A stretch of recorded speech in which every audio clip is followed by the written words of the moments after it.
Hello good morning students. बच्चों, आज हमारा टॉपिक रहेगा motion of charge particle in magnetic field. Motion of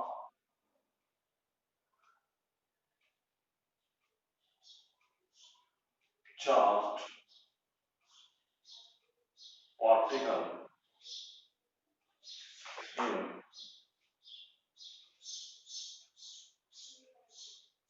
in magnetic field.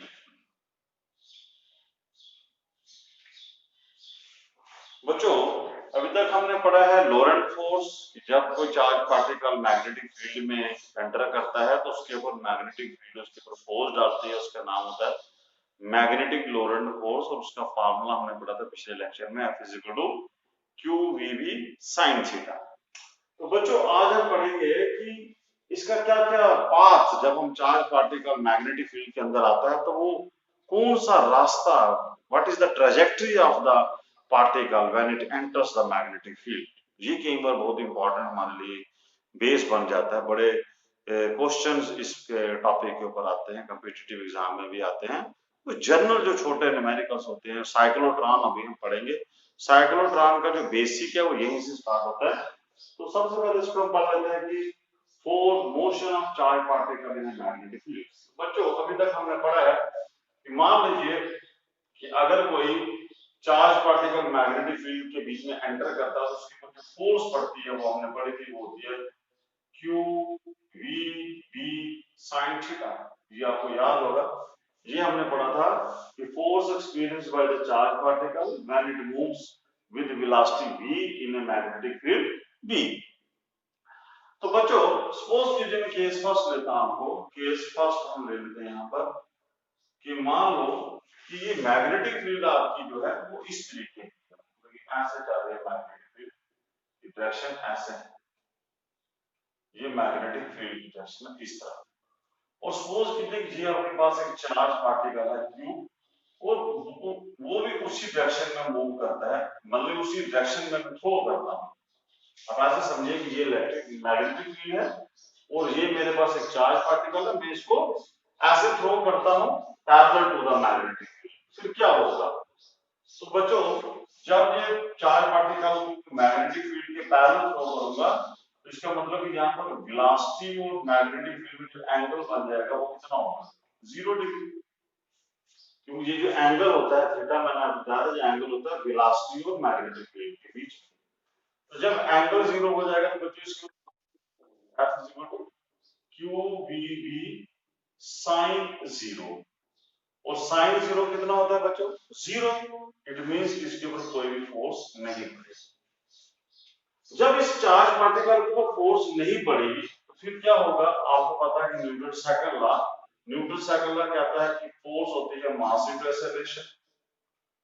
अगर किसी के ऊपर फोर्स ही नहीं पड़ रही तो इसका मतलब है कि इसका एम ए का प्रोडक्ट भी 0 होगा। आपने 11th में पढ़ा है, जब किसी पार्टिकल के ऊपर फोर्स 0 पड़ती है तो फोर्स होती है मास इनटू एक्सेलरेशन। फिर इसका मतलब कि एम ए भी 0 होगा।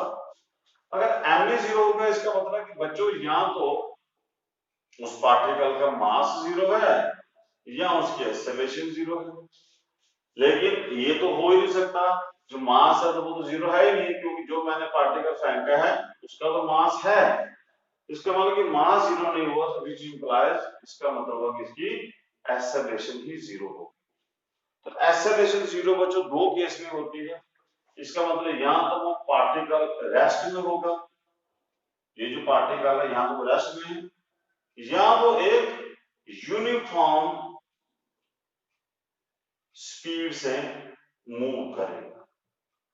तो बच्चों, रेस्ट वाला तो हो ही नहीं सकता, क्योंकि मैंने इस पार्टिकल को फेंका है, थ्रो किया है कुछ वेलोसिटी से v से।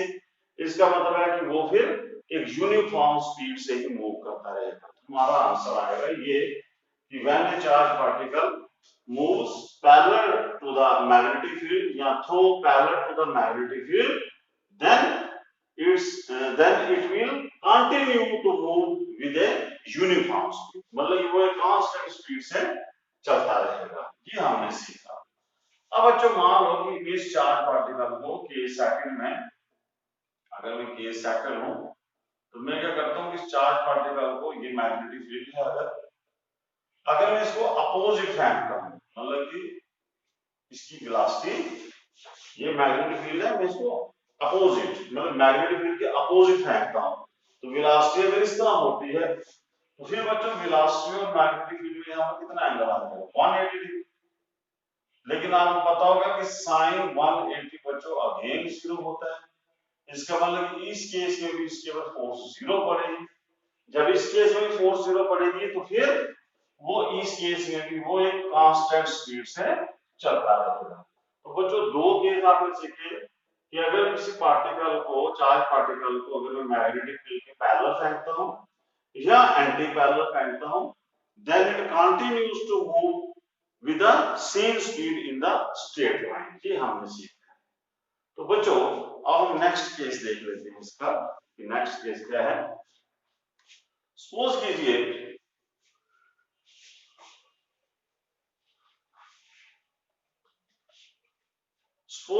कि यहां पर आपकी ये मैग्नेटिक फील्ड आपकी इस तरीके की है, इनवर्ड है। क्रॉस का मतलब होता है कि ये अगर ब्लैक बोर्ड है बच्चों, तो ब्लैक बोर्ड के परपेंडिकुलरली इनवर्ड है ये मैग्नेटिक फील्ड, ये ऐसे, मतलब मैग्नेटिक फील्ड अंदर की तरफ ऐसे, जैसे ये मैग्नेटिक फील्ड अंदर की तरफ जा रही है लेकिन परपेंडिकुलर, मैग्नेटिक फील्ड डायरेक्शन ये। अब बच्चों सपोज करो कि यहां पर हम किसी चार्ज पार्टिकल को, मान लो ये मेरे पास एक चार्ज पार्टिकल है, ये मैग्नेटिक फील्ड है इनवर्ड, ये चार्ज पार्टिकल है, इसको मैं वेलोसिटी v से फेंकता हूं, इसके अंदर थ्रो करता हूं मैग्नेटिक फील्ड के, लेकिन कैसे कि इसकी वेलोसिटी और मैग्नेटिक फील्ड के बीच में एंगल ऑफ 90 डिग्री, मतलब कि अगर मैं इस चार्ज पार्टिकल को इस तरह फेंकूं मैग्नेटिक फील्ड के अंदर, ताकि इसकी वेलोसिटी और मैग्नेटिक फील्ड के बीच में एंगल कितना हो, 90 डिग्री हो, फिर क्या होगा। तो बच्चों फिर जब ये एंटर करेगा, तब ये यहां से जब भी एंटर करेगा तो ये यहां पर सर्कुलर पाथ में घूमना शुरू करेगा, तब ये सर्कुलर पाथ में घूमेगा। ये बहुत इंपॉर्टेंट प्रॉपर्टी है इसकी, तब ये सर्कल में घूमना शुरू करेगा। अब बच्चों आप सोचोगे कि सर्कल में कैसे घूम रहा है, तो मैं आपको पूरा इसका एक्सप्लेनेशन देते हैं। अब देखो सपोज करो कि मैं यहां पर लेता हूं कि ये इसकी वेलोसिटी में बोल रहा हूं कि ये वेलोसिटी इसकी ऐसे है और मैग्नेटिक फील्ड कैसे है, बच्चों ऐसे समझिए, ये वेलोसिटी है और मैग्नेटिक फील्ड इनवर्ड है, मतलब कि परपेंडिकुलर इनवर्ड है। तो फिर इसके ऊपर जो फोर्स लगेगी, वो फोर्स बच्चों आप कैसे लगाओगे, आप वही लगाओगे पाम रूल। आपके पास मैंने बताया था कि राइट हैंड लीजिए, राइट हैंड जिस तरफ मैग्नेटिक फील्ड है उस तरफ अपनी जो उंगलियां हैं अपने हाथ की उसको उस तरफ रखो, और अंगूठा जो है वो रखो कि जिस तरफ वेलोसिटी होगी, और ये जो हथेली होगी ना पाम, पाम आपको बताएगी फोर्स कहाँ लग रही है। तो बच्चों चलो यहाँ पर देखते हैं, देखिए ये देखो यहाँ पर मैग्नेटिक फील्ड अंदर है और ये है अंगूठा आ गया जिस तरफ वेलोसिटी है, तो फोर्स कहाँ लग रही है, ये फोर्स इस तरफ परपेंडिकुलर ऐसे, तो इसका मतलब कि इसके ऊपर फोर्स लगेगी इस तरह, ये फोर्स लगेगी इस वेलोसिटी के परपेंडिकुलर और इनवर्ड। यहां पर बच्चों देखो, यहां पर सपोज करो, यहां पर देखते हैं कि ये वेलोसिटी इसकी, अब देखिए ये फोर्स करेगी क्या, जैसे फोर्स लगेगी बच्चों, इसको यहां सोचने वाली बात है कि ये फोर्स जो होगी इस वेलोसिटी के परपेंडिकुलर होगी, और आपको पता है कि जब भी कोई फोर्स वेलोसिटी के परपेंडिकुलर होती है तब ये फोर्स सिर्फ इस वेलोसिटी की डायरेक्शन चेंज करेगी, इसका मैग्नीट्यूड चेंज नहीं करेगी, और ये फोर्स इसकी डायरेक्शन चेंज करेगी। अगर ये इधर जा रहा था तो इसकी डायरेक्शन यहाँ पर चेंज कर देगी ऐसे, यहाँ पर ऐसे, तो ये यहाँ पर इसकी डायरेक्शन सिर्फ चेंज होगी बच्चों वेलोसिटी की। ये याद रखना कि जब भी फोर्स वेलोसिटी के परपेंडिकुलर होगी, फोर्स जो होगी सिर्फ वेलोसिटी की, पार्टिकल की वेलोसिटी की डायरेक्शन चेंज करेगी, और लेकिन इसका मैग्नीट्यूड जो होगा वो बच्चों वेलोसिटी का सेम रहेगा, सिर्फ इसकी डायरेक्शन की चेंज होगी। अब बच्चों क्या आपको पता है कि ये कंडीशन किसकी है, ऐसा केस कहां पर आपने पढ़ा कि when there is only change in the direction but not the magnitude of the velocity and force is perpendicular to the velocity, ये आपका केस था uniform circular motion, uniform circular motion, वो आपने पढ़ा था। इसका मतलब है कि अब ये पार्टिकल जो होगा ये एक यूनिफॉर्म सर्कुलर मोशन बनाएगा। तो यहाँ पर जो फोर्स है मैग्नेटिक फोर्स है वो इनवर्ट लगेगी। यहाँ पर देखो, यहाँ पर भी देखिए इनवर्ट लगेगी, आप देख सकते हो राइट हैंड लो अंदर की तरफ मैंने बोला मैग्नेटिक फील्ड रखनी है, उंगलियों की डायरेक्शन मैग्नेटिक फील्ड की तरफ, अंगूठा वेलोसिटी की तरफ जाएगा। वेलोसिटी फोर्स कहाँ लगी? इनवर्ट। यहाँ पर देखो उंगलियां मैग्नेटिक फील्ड की तरफ, अंगूठे की डायरेक्शन वेलोसिटी की तरफ और पाम की डायरेक्शन नीचे है। इसका मतलब कि यहाँ पर हर जगह पर फोर्स होगी वो इनवर्ट लगेगी, ये फोर्स। और बच्चों आपको पता है कि जब भी पार्टिकल सर्कल में घूमता है तो सर्कल में घूमने के लिए इसको सेंट्रीपिटल फोर्स की जरूरत पड़ती है। तो सबसे पहले आपको एक चीज समझ आ चुका होगा कि when the particle enter the magnetic field perpendicularly, then magnetic force acts on the particle, and that magnetic force is perpendicular to the velocity. And when the force is perpendicular to the velocity, then this force changes only the direction of the velocity but not the magnitude. So it describes a uniform circular motion. तो आपको पता है कि to move the particle in a uniform circular motion, बच्चों, a centripetal force is required, and in this case the centripetal force is provided by the magnetic force. This magnetic force provides the centripetal force so that the particle moves in a circular path. तो बच्चों आपने यहाँ पर देखा ये centripetal force is provided by the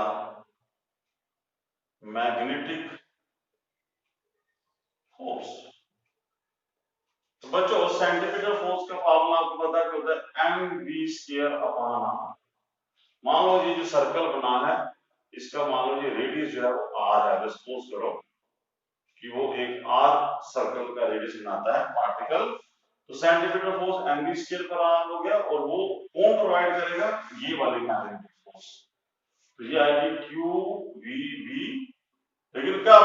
जब theta आपका 90 degree, क्योंकि हमें परपेंडिकुलरली फेंकेंगे तब ये सर्कल में घूमता है, तब ये सर्कल में घूमेगा, क्योंकि परपेंडिकुलरली ही क्या होगा जब इसकी वेलोसिटी की डायरेक्शन सिर्फ चेंज होगी। तो बच्चों यहाँ से ये देखिए ये आएगा m1v, यहाँ से काट दीजिए, बनेगा mv/r=qv। यहाँ से हमारे पास फार्मूला बन जाएगा radius of the circle mv/qv। ये आपका बहुत ही इंपॉर्टेंट फार्मूला, बहुत जगह यूज होगा कि जब जो पार्टिकल मैग्नेटिक फील्ड में सर्कल बनाता है, सर्कुलर पाथ बनाता है, तो सर्कुलर पाथ का रेडियस कितना होता है बच्चों। ये आपको याद रखना है, बहुत इंपॉर्टेंट है। यहाँ से कुछ इंपॉर्टेंट बात बता रहा हूँ कि मास इनटू वेलोसिटी को मोमेंटम भी बोलते हैं, जिसको हम ऐसे लिखते हैं mv/, ये ऐसे भी लिखते हैं। यहाँ से आप ध्यान दीजिए कि यहाँ से हमने क्या सीखा कि रेडियस जो है it is directly proportional to velocity. ये आपको साइक्लोट्रॉन में भी मदद करेगा। तो आपको याद रखना कि साइक्लोट्रॉन में हम क्वेश्चन पढ़ेंगे कि रेडियस जो होगा, ये जो रेडियस है जो पार्टिकल घूम रहा है वो किसके ऊपर डिपेंड कर रहा है? वो डिपेंड कर रहा है वेलोसिटी के ऊपर। मतलब कि अगर आप चार्ज की वेलोसिटी ज्यादा करोगे तो वो बड़ा रेडियस बनाएगा, तो अगर वो उसका वेलोसिटी कम होगी तो वो छोटा रेडियस बनाएगा। ये आपको एक कंडीशन याद रखनी है यहाँ पर। और दूसरा आप देखिए यहाँ पर कि रेडियस जो है it is directly proportional to m। अगर मान लो वेलोसिटी सेम रहती है, मैग्नेटिक फील्ड सेम है, तो आपको कई बार न्यूमेरिकल में पूछता है कि डिफरेंट किस्म के चार्ज पार्टिकल हमने फेंके, तो फिर बच्चों आपको रेडियस डिपेंड करेगा m/q रेशियो पर। m/q रेशियो मतलब मास अपॉन चार्ज की रेशियो। जिसका मास अपॉन चार्ज की रेशियो ज्यादा होगी वो बड़ा रेडियस बनाएगा, जिसका मास अपॉन चार्ज की रेशियो कम होगी वो कम रेडियस बनाएगा। बच्चों कई बार आपको डिफरेंट न्यूमेरिकल्स आते हैं, कंडीशन डिपेंड करती है कि आपको एक फार्मूले से क्वेश्चन पर डिपेंड करता है कि क्वेश्चन में क्या पूछा गया है। कई बार आपको बोलेगा कि मोमेंटम सेम है पार्टिकल, मान लीजिए मोमेंटम अगर सेम है जिसका मतलब कि रेडियस डिपेंड करेगा, वो चार्ज के ऊपर से डिपेंड करेगा। मतलब कि अगर मोमेंटम और मैग्नेटिक फील्ड कांस्टेंट है तो रेडियस किसके डायरेक्टली इनवर्सली प्रोपोर्शनल हो चार्ज के। मतलब जिस पार्टिकल का चार्ज आपका कम होगा वो बड़ा रेडियस बनाएगा, जिसका चार्ज ज्यादा होगा वो छोटा रेडियस बनाएगा। ये क्वेश्चन पर डिपेंड होता है। मैं आपको क्वेश्चन कराऊंगा तब आपको ये समझ आएगा कि ये कैसे कैसे क्वेश्चन करने। अभी तक आप ये ना करिए कि व्हाट इज द रेडियस की इक्वेशन, ये याद रखिए रेडियस की इक्वेशन क्या होती है और एक फैक्टर्स के ऊपर डिपेंड।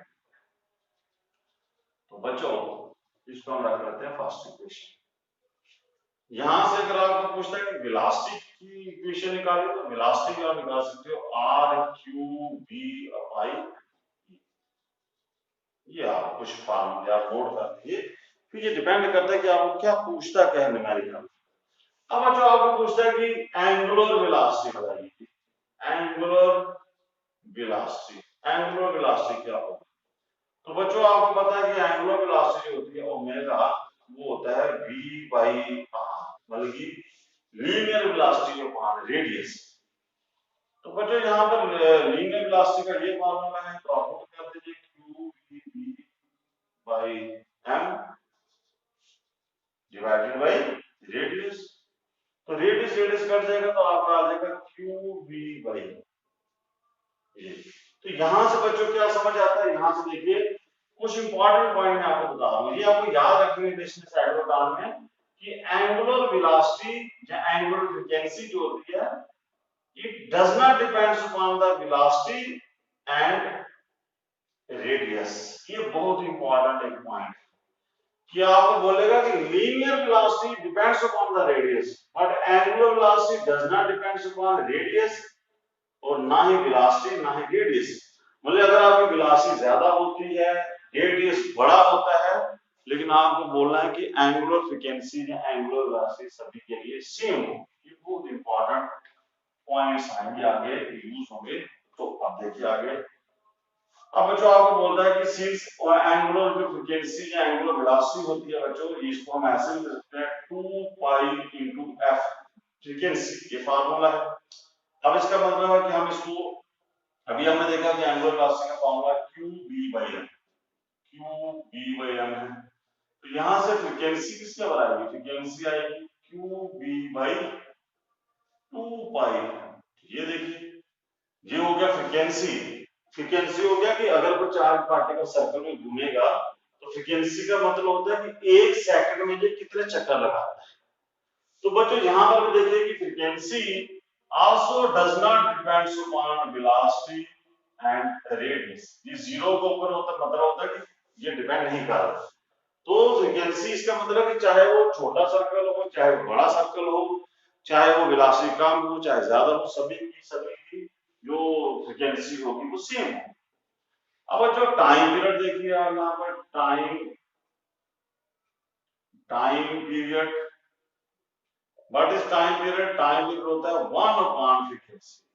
टाइम पीरियड क्या होता है 1 अपॉन फ्रीक्वेंसी। तो इसको रेसिप्रोकल कीजिए, बनेगा 2 पाई m अपॉन क्यू बी।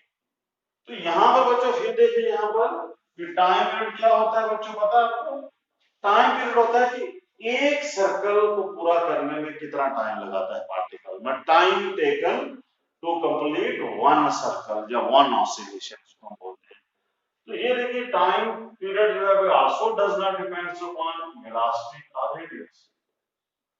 तो ये है बच्चों यहाँ पर चीजें समझने वाले कि अगर आपको कल बोलेगा कि एक पार्टिकल में छोटा सर्कल बनाया था, एक पार्टिकल में बड़ा सर्कल बनाया था, तो किस कौन ज्यादा टाइम लगाएगा, तो आपको बताना है कि टाइम चाहे वो बड़ा सर्कल बनाए चाहे छोटा सर्कल बनाए, टाइम पीरियड आपका सेम रहेगा।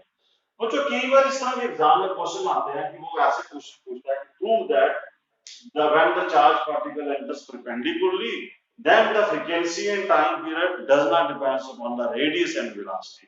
उस वक्त आप यहाँ पर क्लियरली लिख सकते हो कि इस रिलेशन में देखिए frequency does not depends upon velocity and radius, time period does not depends upon velocity and radius।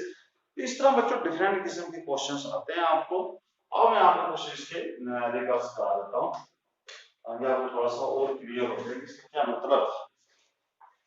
चलो एक न्यूमेरिकल आपको सिंपल सा समझाते हैं। क्वेश्चन है कि वो बोल रहा है कि ये proton and alpha particles accelerated through same potential difference enter in a region of uniform magnitude. तो बच्चों कह रहा है कि एक आपका अल्फा पार्टिकल है और एक प्रोटॉन है, एक अल्फा पार्टिकल और एक प्रोटॉन है। सबसे पहले बच्चों अल्फा पार्टिकल समझो। अल्फा पार्टिकल की बच्चों को समझ नहीं आता अल्फा पार्टिकल क्या होता है। बच्चों अल्फा पार्टिकल हीलियम पार्टिकल को, हीलियम पार्टिकल को अल्फा पार्टिकल बोला जाता है। मतलब कि अल्फा पार्टिकल का जो चार्ज है वो, देखिए अल्फा पार्टिकल कुछ जो चार्ज होता है वो 2e होता है, मतलब डबल।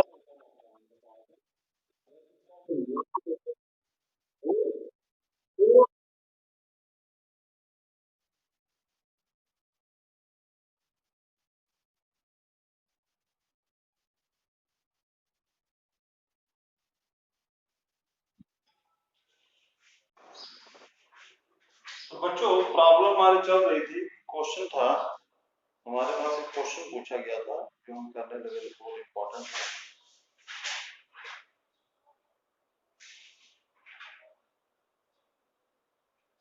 उसने पूछा कि एक प्रोटॉन है, मान लीजिए जी मैग्नेटिक फील्ड है, ये मैग्नेटिक फील्ड है यहाँ पर, और एक प्रोटॉन है और एक अल्फा पार्टिकल। तो ये दोनों मैग्नेटिक फील्ड में एंटर करते हैं परपेंडिकुलर। तो हमें बताना है कि ये दोनों जब परपेंडिकुलर जाएंगे तो नेचुरली सर्कल पाथ बनाएंगे। क्या सा सर्कल पाथ होगा बच्चों इनका, ये देखिए लगाइए रूल आपका, मैग्नेटिक फील्ड अंदर है और हम आपको बताएगा वेलोसिटी की डायरेक्शन और फोर्स लगेगी इनको ऊपर। तो इसका मतलब है कि ये इस तरह घूमेंगे, ऐसे इस तरह, इस तरीके से आपको घूमेंगे सर्कुलर पाथ में ऐसे। तो ये भी घूमेगा और अल्फा पार्टिकल और दोनों घूमेंगे सर्कल में। अब आपको ये बताना है कि इनमें से अल्फा पार्टिकल कौन सा है और प्रोटॉन कौन सा है। दोनों पॉजिटिव चार्ज है, दोनों ऐसे घूम रहे हैं, किसका रेडियस ज्यादा होगा, कितना ज्यादा होगा, ये कई बार क्वेश्चन आते हैं। लेकिन इसमें बच्चों कंडीशन क्या है, कंडीशन क्या है कि इन दोनों का पोटेंशियल डिफरेंस, ये है एक इंपॉर्टेंट मुद्दा यहाँ पर, कि ये प्रोटॉन अल्फा पार्टिकल को जब हमने एक्सेलरेट कराया तो विद सेम पोटेंशियल। अब बच्चों आपको यहाँ पर क्या चालाकी क्या करनी है कि आपको रेडियस का फार्मूला बनाना है इन टर्म्स ऑफ पोटेंशियल डिफरेंस। क्योंकि आपके पास जो रेडियस का फार्मूला है वो है m v upon q b. अब जैसे ये फार्मूला यहाँ पर लगाते हो तो ये फार्मूला यहाँ लगेगा ही, क्योंकि यहाँ पर आपको आएगा मास। चलो आप देखिए, प्रोटॉन होता है ये H11 और अल्फा पार्टिकल होता है हीलियम He24। मतलब कि हीलियम पार्टिकल को अल्फा पार्टिकल बोलते हो। अल्फा पार्टिकल का जो चार्ज है वो प्रोटॉन से डबल होता है और अल्फा पार्टिकल का जो मास है वो भी प्रोटॉन से 4 टाइम्स ज्यादा होता है। तो मुझे मास और चार्ज पता है, लेकिन मुझे इनकी वेलोसिटी नहीं पता। तो जब वेलोसिटी नहीं पता तो हम ये फार्मूला नहीं लगा सकते। अब उसे पर्टिकुलर कंडीशन दिया कि पोटेंशियल डिफरेंस है। तो बच्चों इस फार्मूले को हम इन टर्म्स ऑफ पोटेंशियल डिफरेंस कैसे कन्वर्ट करें, यही चलाती होती है आपके बच्चे की। तो आपको पता, मैंने बताया कि मास इनटू वेलोसिटी को मोमेंटम भी ले सकते हैं, मोमेंटम अपॉन क्यू, ये आपको पता है। और बच्चों आपको एक फार्मूला याद होगा कि किनेटिक एनर्जी जो होती है वो होती है मोमेंटम का स्क्वायर अपॉन 2m। तो मोमेंटम यहां से आता है root 2m into kinetic energy. और बच्चों एक फार्मूला और आपको याद करा दूं कि किनेटिक एनर्जी जो होती है वो होती है चार्ज इनटू पोटेंशियल डिफरेंस। तो अब यहाँ पर मैं यहाँ पर ये फार्मूला लगाऊंगा 2m, किनेटिक एनर्जी की जगह लगाऊंगा चार्ज इनटू पोटेंशियल डिफरेंस। तो अब यहाँ पर ये वैल्यू होगी, ये देखिए यहाँ पर आएगा 2m qv अपॉन qb। ये आपको दिमाग लगाना थोड़ा सा कि आपको फार्मूला वहां तक पहुंचाना है। तो बच्चों इस फार्मूले को मैं ऐसे भी लिख सकता हूँ, रूट 2m, इसको भी मैं रूट के अंदर ले आऊंगा, तो इसको अगर मैं रूट के अंदर लाऊंगा तो ये क्यू स्क्वायर बन जाएगा, क्यू और क्यू कट जाएगा, तो ये बन जाएगा v upon q b square. ये वाला फार्मूला मेरा बना in terms of potential difference. अब देखिए, अब मुझे न्यूमेरिकल में मास भी पता है, दोनों का चार्ज भी पता है और पोटेंशियल डिफरेंस सेम है और बी सेम है। तो जो बच्चों सेम होते हैं ना उनको भूल जाओ उस फार्मूला। आप समझो ये फार्मूला आपका बन गया। देखो ये भी कांस्टेंट है, इसको काट दो, ये भी कांस्टेंट है, ये भी कांस्टेंट है, बाकी के बचे मास और पानी। तो इस कंडीशन में जो रेडियस का फार्मूला आएगा वो रूट एम अपॉन क्यू। अब बच्चों यहां पे देखिए कि ये मैं मान लेता हूं ये रेडियस आपका प्रोटॉन, प्रोटॉन का मास m और चार्ज में q लेता हूं। अब मैं बनाता हूं radius of alpha particle. Alpha particle का क्या है, अल्फा पार्टिकल का मास जो है वो प्रोटॉन से 4 टाइम्स ज्यादा है और चार्ज जो है वो 2 टाइम्स ज्यादा है। तो बच्चों इसको मैं ऐसे लिख सकता हूं, ये कट जाएगा 2 2 बनेगा रूट 2 इधर आएगा, आगे बचेगा रूट m अपॉन q। लेकिन रूट m अपॉन q किसके बराबर है, रेडियस ऑफ प्रोटॉन।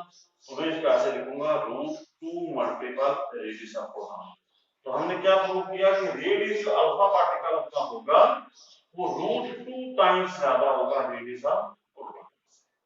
तो ये है बच्चों आपको कि जो अल्फा पार्टिकल होगा उसका बड़ा सर्कल बनेगा, प्रोटॉन का सर्कल छोटा होगा। और आप देखिए यहां से आपको बताना था कि कितना रूट 2 टाइम्स वो अल्फा पार्टिकल के सर्कल।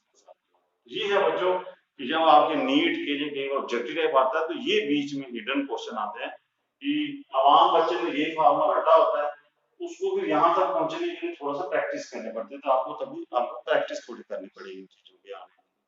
देखिए बच्चे एक और क्वेश्चन कर लेते हैं, आपको थोड़ा सा आपको आइडिया लग जाए। अब आपको बोलता है कि सपोज कीजिए कि ये मैंने मैग्नेटिक फील्ड में ये वाला पार्टिकल यहां से हमने फेंके, ये चार्ज पार्टिकल वेलोसिटी v से इसके अंदर फेंका मैग्नेटिक फील्ड के अंदर, और फिर ये घूमने लगा सर्कल में। और अभी आपने देखा कि इसकी वेलोसिटी ये है, अगर तो फोर्स यहाँ पर लगेगी परपेंडिकुलरली, और ये फोर्स क्या करेगी, ये फोर्स जब इसके परपेंडिकुलर में रहेगी तो आपको बोलता है कि what is the work done by the Lorentz force. तो बच्चों वर्क डन कितना होगा यहाँ पर, लोरेंट फोर्स ने कितना किया, या पावर जो होगी, पावर कितनी होगी, power delivered by the magnetic field to the charge particles. तो बच्चों पावर होती है work done per unit time, और पावर का फॉर्मूला होता है फोर्स डॉट वेलोसिटी, या हम इसको ऐसे भी लिख सकते हैं फोर्स वेलोसिटी कॉस थीटा। तो यहां पर देखिए बच्चों कि फोर्स और वेलोसिटी के बीच में आपने क्या देखा कि एंगल 90 डिग्री, तो यहां से क्रॉस 90 कितना हो जाएगा, जीरो, तो मानी पावर जीरो आ जाएगी। जब पावर जीरो होगी तो वर्क डन भी जीरो होगा। मतलब कई बार जो 3-3 नंबर के शॉर्ट क्वेश्चन आते हैं, prove that the work done by magnetic force is zero, prove that the power delivered by the magnetic force to the charge particle is zero. अब आपको कई बार क्वेश्चन पूछता है कि आपकी क्या किनेटिक एनर्जी यहां से चेंज होगी इस पार्टिकल, क्या किनेटिक एनर्जी बढ़ेगी जब ये पार्टिकल घूमेगा, तो आपने बोला no, there will be no change in the kinetic energy when the particle moves in a magnetic field in a circular path. Why? Because this magnetic force changes only the direction of the velocity, not the magnitude. For kinetic energy का formula होता है 1/2m v, मतलब कि speed का square. तो circular motion में आपने देखा कि स्पीड तो कांस्टेंट रहती है, जब स्पीड ही चेंज होगी तो किनेटिक एनर्जी भी चेंज होगी। इस तरह बच्चों आपको ना थोड़ा थोड़ा सिर्फ आपको हम बता रहे हैं कि आप पढ़ो कैसे, कि ये तो एक आपको मैंने एग्जांपल किसी ने बताया, आप ऐसे हजारों क्वेश्चन होते हैं बुक्स में, आप सारे पढ़िए तो आप अपने जो स्कोरिंग है वो हाई कर दीजिए। तो ये आपको मैंने पास बताना था कि ऐसे ऐसे क्वेश्चन एग्जाम में आते हो, ऐसे ऐसे आपको पढ़ना है। अब देखिए आगे कुछ और क्वेश्चन कर लेते हैं।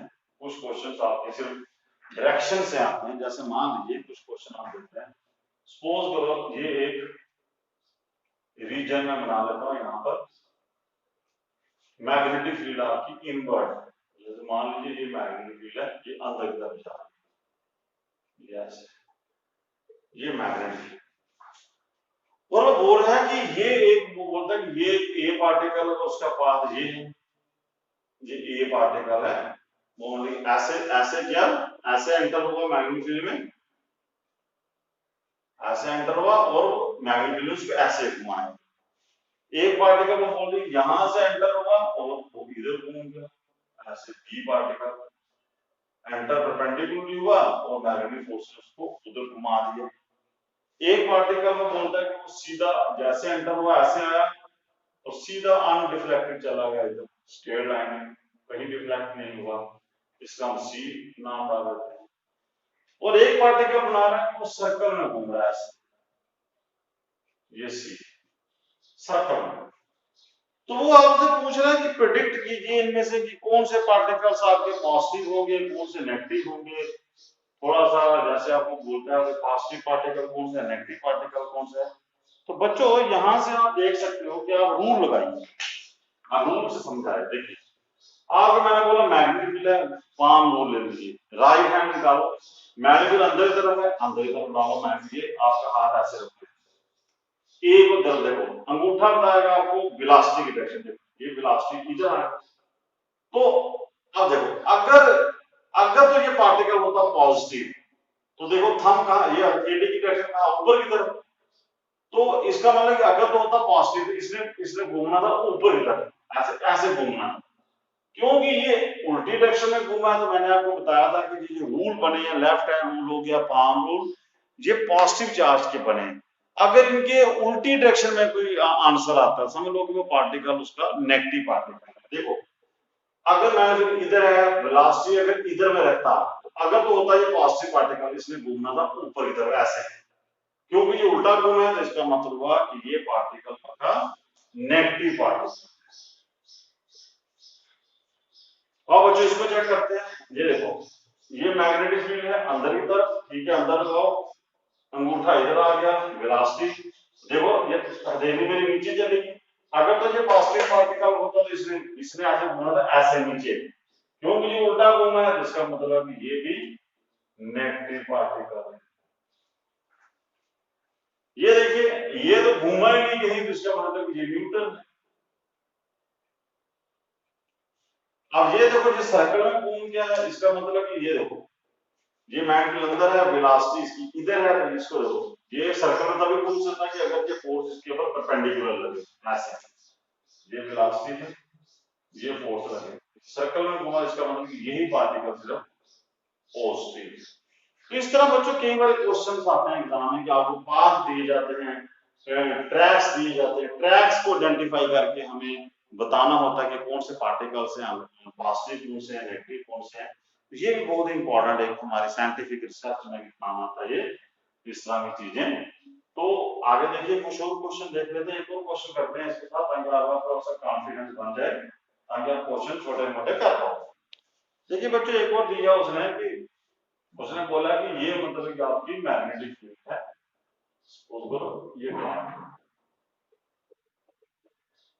बच्चों डार्ट का मतलब हो गया कि आपकी मैग्नेटिक फील्ड किस तरफ है, बाहर की तरफ। अब बच्चों वो खुद बोल रहा है, वो बोल रहा है कि यहाँ पर एक पार्टिकल एंटर हो गया, ये पार्टिकल एंटर हो रहा है, एक पार्टिकल सीधा चला गया,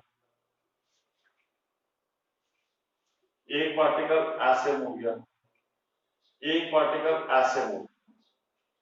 तो आपको ये बताना है कि इनमें से ये पार्टिकल क्या हो सकता है, ये पार्टिकल क्या हो सकता है, ये पार्टिकल क्या हो सकता है। तो बच्चों चलो मैं आपको बोलता हूं कि ये अब इनमें से बोलता है कि एक इलेक्ट्रॉन है, इनमें से एक प्रोटॉन है, एक अल्फा पार्टिकल है और एक न्यूट्रॉन है। तो आपको बताना है कि इनमें से कौन सा पार्टिकल अल्फा पार्टिकल है, कौन सा प्रोटॉन है, कौन सा इलेक्ट्रॉन है, कौन सा न्यूट्रॉन है। तो बच्चों मैंने आपको बताया कि जब भी कोई चार्ज पार्टिकल मैग्नेटिक फील्ड में एंटर करेगा परपेंडिकुलरली वो सर्कल में घूमेगा। तो ये इसने बोला कि सारे पार्टिकल परपेंडिकुलरली एंटर किए हैं, तो इसमें से सिर्फ वन पार्टिकल है जो सर्कल में नहीं घूमा, इसका मतलब है कि इसके ऊपर फोर्स नहीं पड़ी। जिसके ऊपर फोर्स नहीं पड़ती बच्चों को न्यूट्रल पार्टिकल, इसको ये तो पता चल गया कि ये न्यूट्रल, ये वन पार्टिकल हो गया न्यूट्रल। अब इनमें से आपको जैसे पहला क्वेश्चन कराया मैंने कि सर्कल में घूमे हैं तो मुझे पाम रूल लगाना पड़ेगा। पाम रूल से हमें पता चल जाएगा कि कौन सा पार्टिकल पॉजिटिव है, कौन सा पार्टिकल नेगेटिव। चलो बच्चों यहाँ पर मैग्नेटिक फील्ड बाहर की तरफ, बाहर की तरफ लीजिए ऐसे। अब देखो पहले टू पार्टिकल को देखते हैं बच्चों। देखो अब मान लो मैग्नेटिक बाहर है, तो अगर यहाँ पर होता, जिसने बोला ना कि ये टू पार्टिकल ऐसे एंटर होगा, तो अगर मान लो कि ये टू पार्टिकल ऐसे एंटर होगा इस तरफ एंटर होगा, इसके ऊपर फोर्स लगती है ऊपर की तरफ। अगर ये पॉजिटिव पार्टिकल होता, मान लीजिए अगर ये पॉजिटिव पार्टिकल है तो ये मैग्नेटिक फील्ड है इधर, तो अगर इसकी वेलोसिटी इधर होती तो इसने कहां घूमना था, इसने घूमना था ऊपर की तरफ। अब क्योंकि इसकी वेलोसिटी जो है वो उल्टी तरफ है, इस तरफ है, तो इसका मतलब है कि ये वाला पार्टिकल जो होगा वो नेगेटिव पार्टिकल होगा और ये दोनों होंगे पॉजिटिव पार्टिकल। अगर ये दोनों बच्चों पॉजिटिव पार्टिकल हैं तो फिर भी कंफ्यूजन है कि इनमें से प्रोटॉन कौन सा और अल्फा पार्टिकल कौन सा है। तो अभी हमने न्यूमेरिकल किया था इससे पहले कि जिसका रेडियस ज्यादा होगा वो अल्फा पार्टिकल होगा, तो कहने का वो भी इसका रेडियस ज्यादा है तो ये होगा अल्फा पार्टिकल और ये होगा आपका तीसरा नंबर प्रोटॉन। तो इस तरह बच्चों आप आइडेंटिफाई कर सकते हो आप कि ये पाथ के जरिए हम क्वेश्चन समझ सकते हैं। अब बच्चों इसका आगे वाला नेक्स्ट पार्ट कर लेते हैं हम कि हमने दो केस का लिए स्टडी कर लिए मोशन के, कि एक था कि जब चार्ज पार्टिकल पैरेलल या एंटी पैरेलल चलता है मैग्नेटिक फील्ड के, तब उसके ऊपर जो फोर्स है जीरो पड़ती है, तब वो then the particle moves in a constant velocity. अगर पार्टिकल परपेंडिकुलर चलता है फिर वो सर्कल में घूमता है। तो अभी आपने देखा सर्कल के रेडियस किसके ऊपर डिपेंड करते हैं, वेलोसिटी, फ्रीक्वेंसी, टाइम पीरियड। अब बच्चे एक और केस करते हैं, तो आज का वीडियो हम यहीं पर खत्म करेंगे एक और केस करके। तो बच्चों सेकंड केस हम इसका पढ़ लेते हैं कि अगर कोई पार्टिकल आपका जो थीटा है वो ना तो 0 हो, ना 90 हो, ना 180 हो, मतलब इनमें से कुछ भी ना हो, फिर क्या होगा। मान लो कि ये मेरे पास मैग्नेटिक फील्ड है,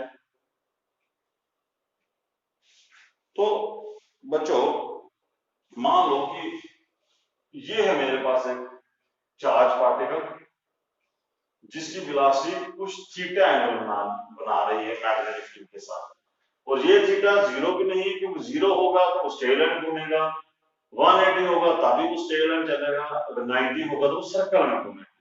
अब हमने झरना ले लिया कि थीटा कुछ भी होता है इनके अलावा, फिर नेचुरली बच्चों वेलोसिटी वेक्टर क्वांटिटी है, इसके दो कंपोनेंट हो जाएंगे। यहाँ पर एक कंपोनेंट लग जाएगा मैग्नेटिक फील्ड की डायरेक्शन में, उसको बोलते हैं पैरेलल कंपोनेंट ऑफ वेलोसिटी, को आएगा v cos थीटा, और एक कंपोनेंट लग जाएगा इस वेलोसिटी का मैग्नेटिक फील्ड के परपेंडिकुलर, उसको बोलेंगे परपेंडिकुलर कंपोनेंट, उसको बोलेंगे v sin थीटा।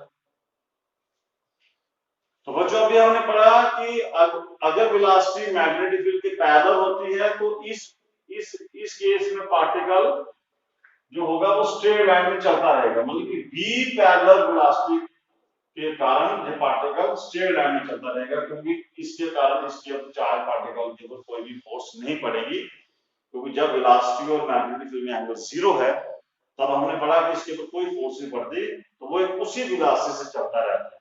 तो इसका मतलब है कि इस केस में पार्टिकल आगे चलेगा, ये वेलोसिटी मैग्नेटिक फील्ड के परपेंडिकुलर। अभी आपने पढ़ा कि जब कोई वेलोसिटी मैग्नेटिक फील्ड के परपेंडिकुलर होती है तब वो पार्टिकल सर्कल में घूमता है। तो बच्चों यहां से क्या आपने समझा कि यहाँ पर दो चीजें हो जाएंगी। आप यहाँ पर क्या हो जाएगी कि ये वाली वेलोसिटी के कारण पार्टिकल सर्कल में घूमेगा और इस वेलोसिटी के कारण वो आगे चलेगा। तो मतलब कि ये इस तरीके से इसका सर्कल भी चलेगा और आगे भी चलेगा, सर्कल भी चलेगा और आगे भी चलेगा, ऐसे चलेगा। इसको बोलते हैं हेलिकल पाथ। तो हेलिक्स इसको बोलते हैं कि उस वक्त वो हेलिकल पाथ आपका इख्तियार कर जाएगा, आपका चार्ज पार्टिकल होगा। तो बच्चों यहां पर इस केस में आपको बोला जाता है कि सर्कल में तो घूम रहा है, सर्कल में कौन घुमा रहा है इसको, ये सर्कल में किसके कारण घूम रहा है, परपेंडिकुलर कंपोनेंट के कारण। तो सर्कल में आपका रेडियस निकालिए, क्या फॉर्मूला पड़ा, radius of this circle mv/qb। तो बच्चों सिर्फ आप अगर ये वाला केस आता है तो इसमें क्या याद रखना कि वेलोसिटी ये नहीं लगा देना, वेलोसिटी का जो परपेंडिकुलर कंपोनेंट होगा वो लगाना। तो आपने सिर्फ लगाना है इस केस में रेडियस होगा ये कंपोनेंट होगा qb, क्योंकि सर्कुलर मोशन जो है वो परपेंडिकुलर कंपोनेंट निकालना है। ठीक है बच्चों, तो ये आपको याद रखना है यहाँ पर mv/qb ये। तो अब आपने यहाँ पर डिटेल में देखा था कि यहाँ पर जो v कंपोनेंट है वो v sin थीटा, तो आप इसको ऐसे लिख सकते हो v sin theta upon q। तो ये अब आपका रेडियस का फार्मूला बन जाएगा। फिर आपको बोलेगा फ्रीक्वेंसी, तो बच्चों फ्रीक्वेंसी जो होगी वो किसकी, क्या फार्मूला था हमने पढ़ा था, फ्रीक्वेंसी थी QB अपॉन 2 पाई m। मतलब कि फ्रीक्वेंसी सेम ही रहेगी क्योंकि फ्रीक्वेंसी रेडियस के ऊपर डिपेंड नहीं करती, जिसका मतलब फ्रीक्वेंसी का फार्मूला इस केस में भी सेम रहेगा। और टाइम पीरियड का जो फार्मूला होगा वो होगा 1 अपॉन फ्रीक्वेंसी, वो आएगा 2 पाई m अपॉन QB। देखो बच्चों ये भी सेम रहेगी टाइम पीरियड। अब हम देखते हैं कि pitch of the helix, pitch, ये कई बार एग्जाम में पूछा है पिच। तो पिच हो गया कि इसने ये सर्कल में चलते चलते इसने हॉरिजॉन्टल डिस्टेंस कितना कवर किया, मतलब ये होगा पिच, यहां से यहां तक आएगा, उसने हॉरिजॉन्टल जो होगा वो डिस्टेंस कितना किया है। It is the distance moved by the charge along x axis in one complete. आप ऐसे समझिए कि एक कंप्लीट, एक जब उसने एक कंप्लीट साइकिल किया तो उसने ये एक कंप्लीट, वन कंप्लीट साइकिल में उसने कितना डिस्टेंस कवर किया। तो लिखिए definition, it is the distance moved by the charge along v axis in one complete revolution, मतलब एक टाइम पीरियड में उसने कितना डिस्टेंस कवर किया। तो distance covered in one complete revolution. तो बच्चों डिस्टेंस होता है वेलोसिटी इनटू टाइम, तो वेलोसिटी आपकी इस केस में हमने पैरेलल वाली वेलोसिटी ले ली है क्योंकि हम हॉरिजॉन्टल वेलोसिटी लेंगे, और टाइम आपका एक टाइम पीरियड, तो ये आ गया तो v पैरेलल आ गया v cos थीटा, और टाइम पीरियड कितना आपका 2 पाई m अपॉन qv, ये आ गया आपका पिच। तो ये पिच भी आप बच्चों यहां से आप निकाल सकते हो। तो इस तरह बच्चों आप देखिए कि इस तरह का ये हमारा टॉपिक था कि मोशन जब चार्ज, ये बहुत इंपॉर्टेंट है क्योंकि हम एक नेक्स्ट वीडियो बनाएंगे जिसमें साइक्लोट्रॉन स्टडी करेंगे, और उसमें उसको पढ़ने से पहले ये बहुत जरूरी था कि आपको पता चल जाए कि जब पार्टिकल मैग्नेटिक फील्ड में एंटर होता है तो कभी वो सर्कल में घूमता है, कब वो स्ट्रेट लाइन में चलता है, कब वो हेलिक्स में चलता है, रेडियस का क्या फार्मूला होता है, टाइम पीरियड का क्या फार्मूला होता है, कौन किसके पे डिपेंड करता है। जब ये चीज क्लियर होती है फिर साइक्लोट्रॉन आप क्लियर समझ जाएगा। टिल देन बच्चों, जय हिंद जय भारत।